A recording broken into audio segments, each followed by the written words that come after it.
ঢালাই রাস্তার কাজের শুভ সূচনা হলো বসিরহাট ২ নম্বর ব্লকের কচুয়া পঞ্চায়েতের অন্তর্গত উত্তর কাকড়া এলাকায়। বুধবার দুপুর ১২টা নাগাদ জয়েন্ট বিডিও এবং বসিরহাট ২ পঞ্চায়েত সমিতির সভাপতি সৌমিন মণ্ডল সহ বসিরহাট উত্তর বিধানসভার তৃণমূল কংগ্রেসের চেয়ারম্যান এটিএম আব্দুল্লাহ রনি এবং বিশিষ্ট সমাজসেবী মিহির ঘোষের উপস্থিতিতে ঢালাই রাস্তার শুভ সূচনা হয়। ফিতে কেটে নারকেল ফাটিয়ে শুভ সূচনা করেন তারা। দীর্ঘদিন ধরে উত্তর কাকড়া সোয়েল টেলারিং শপ থেকে উত্তর কাকড়া কবরস্থান পর্যন্ত এই রাস্তাটি হয়নি। বসিরহাট ২ পঞ্চায়েত সমিতির ব্যবস্থাপনায় এই রাস্তাটি এবার শুভ উদ্বোধন হয়ে গেল।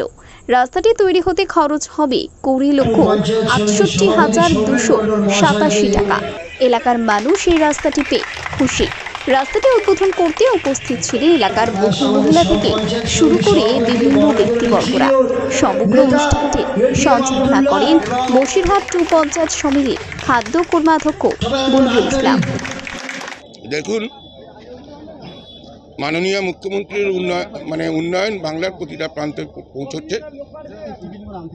কচুয়া পঞ্চায়েতের দুর্গাবাড়ি থেকে ১ কিলোমিটার মতো একটা রাস্তা খুব খারাপ ছিল। বসিরহাট পঞ্চায়েত সমিতির পক্ষ থেকে সেই রাস্তা আজকে নির্মাণ হচ্ছে, তার শুভ সূচনা হলো।